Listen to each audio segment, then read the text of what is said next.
Un homme veuf fait un long voyage pour récupérer son nouveau-né, mais lorsqu'il tente de rentrer chez lui avec l'enfant, on lui interdit de monter dans l'avion. Bob Hollis était en retard.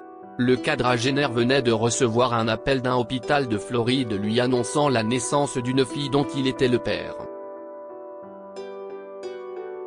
Il aurait pu penser qu'il s'agissait d'une farce, mais il savait que sa femme était en Floride pour de courtes vacances qu'il avait organisées pour elle pendant qu'ils rénovaient leur maison. C'était une surprise.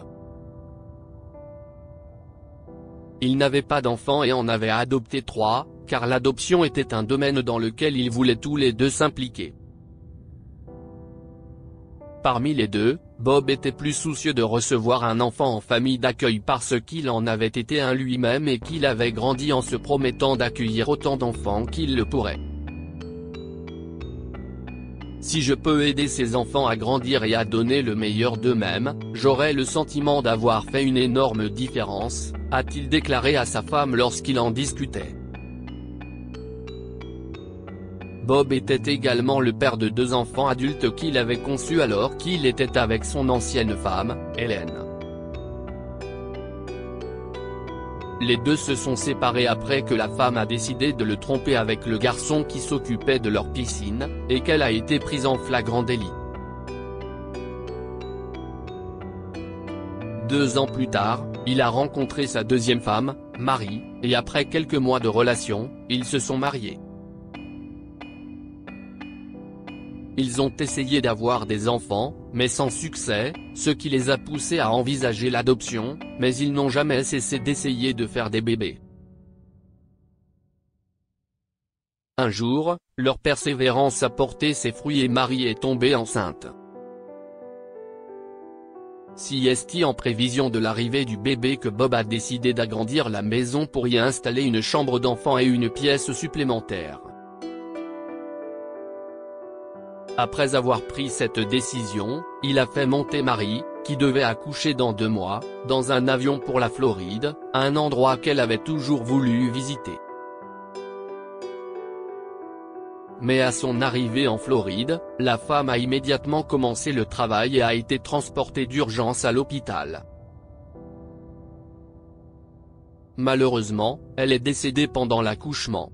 Bob a donc fait ses valises et s'est envolé pour la Floride afin de récupérer sa fille. Lorsque son avion a atterri, il a loué une voiture et s'est rendu à l'hôpital, où sa femme était prétendument décédée. La nouvelle de sa mort le ronge encore, mais il sait qu'il aura le temps de faire son deuil plus tard. Par conséquent, il s'est concentré sur le plus urgent, ramener leur unique enfant à la maison. À son arrivée à l'hôpital, il rencontre la bénévole de l'unité de soins intensifs, une femme âgée de 82 ans et veuve depuis peu.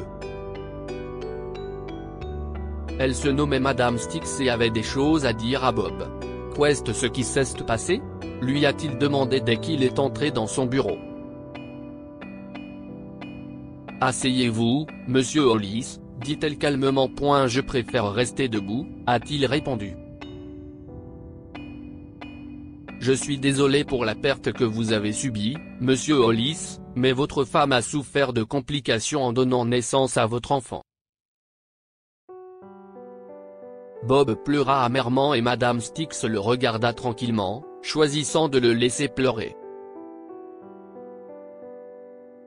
Après quelques minutes, elle se racla la gorge et prit la parole. « Si j'ai bien compris, vous êtes venu pour l'enfant, mais je dois m'assurer que vous avez ce qu'il faut pour vous occuper d'un enfant, » dit Madame Stix. Bob lui a fait savoir qu'il était déjà père et Madame Meredith Stix a hoché la tête en signe d'appréciation, comme pour dire « vous allez y arriver », mais elle lui a tout de même donné son numéro de téléphone. « Appelez-moi si vous avez besoin de quoi que ce soit », lui a-t-elle dit. La gentille dame a également proposé à sa nouvelle connaissance de la conduire à l'aéroport le jour du départ.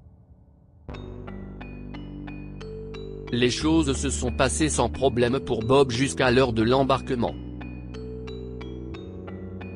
Lorsqu'il s'est présenté à la porte d'embarquement, la femme au guichet a refusé de le laisser passer. « Est-ce votre enfant, monsieur ? » lui a-t-elle demandé. Bien sûr, a-t-il répondu. « Je suis désolé, mais elle semble trop jeune pour prendre l'avion. Quel âge a-t-elle ? Elle a 4 jours. » « Est-ce que je peux passer ? » dit Bob. « Je suis désolé, monsieur, mais vous devrez présenter son certificat de naissance et attendre qu'elle ait au moins 7 jours avant de voyager avec elle, » dit la femme sévèrement. « Quoi ? » a demandé Bob, furieux. « Vous voulez dire que je dois rester ici pendant les 2 prochains jours ? Je n'ai pas de famille chez qui rester, CIST. Pourquoi je dois rentrer chez moi aujourd'hui ? Je suis désolé, CIST. La politique, dit la femme en tournant son attention vers la personne suivante dans la file d'attente. Bob savait qu'il lui faudrait du temps pour obtenir le document, mais il n'avait nulle part où aller en Floride et personne à qui demander de l'aide. Il se préparait à passer la nuit à l'aéroport lorsqu'il s'est souvenu de Madame Stix, la gentille femme du centre médical. Il aurait préféré ne pas la déranger, mais il n'avait pas le choix et la nuit approchait à grands pas. « Bonjour mère Edith, dit-il. J'ai besoin de votre aide. Lorsque Madame Stix a découvert le problème de Bob, elle a immédiatement promis de retourner à l'aéroport et de les amener chez elle, une proposition qui a stupéfié Bob. Il savait qu'il aurait probablement refusé de l'aider s'il avait été à sa place. La compassion existe encore dans ce monde, se dit-il. Bob est resté chez Madame Stix pendant plus d'1 semaine avant de retourner au Texas. Cette femme ne s'est pas contentée d'accueillir Bob et sa fille chez elle. Elle l'a aidé à s'occuper du nouveau-né et à surmonter la mort de sa femme en lui parlant et en le réconfortant. Elle l'a même aidé à organiser le transport du corps de sa femme, ce qui lui a facilité la tâche.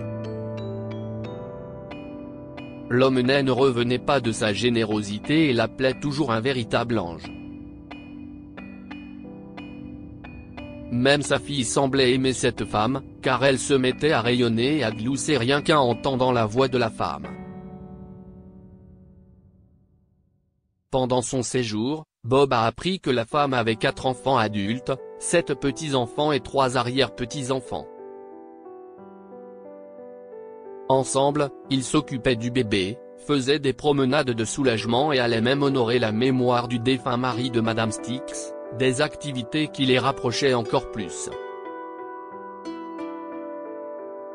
L'homme voyait en Madame Stix sa mère, décédée il y a longtemps, et il savait qu'elle lui manquerait beaucoup lorsqu'il prendrait l'avion pour rentrer chez lui. Après avoir reçu l'acte de naissance de sa fille, il a été autorisé à rentrer chez lui, mais Bob est resté en contact avec la vieille dame qui l'avait aidé. Il ne savait pas comment les choses se seraient passées sans elle, et il n'a jamais oublié sa gentillesse. Il lui a donc rendu visite chaque année avec sa petite fille, jusqu'à ce qu'elle décède quelques années plus tard. Lors de ses funérailles, un avocat l'a contacté et lui a dit que Madame Stix lui avait laissé une partie de son héritage, comme elle l'avait fait pour ses enfants. En l'honneur de sa gentillesse, Bob a fait don de l'argent à une organisation caritative qu'il a fondée avec ses 4 enfants, dont sa fille aînée Shirley, dont il est tombé amoureux parce qu'il était constamment exposé à ses charmes. Plus tard, ils se sont mariés et elle est devenue la mère de ses 6 enfants. Quoi avons-nous appris de cette histoire ? La gentillesse laisse une empreinte indélébile. Bob n'a jamais pu oublier Madame Stix, qu'il a soutenue dans ses moments difficiles. Son cœur l'a incité à fonder l'organisation caritative, qui était un moyen de partager plus de gentillesse autour de lui.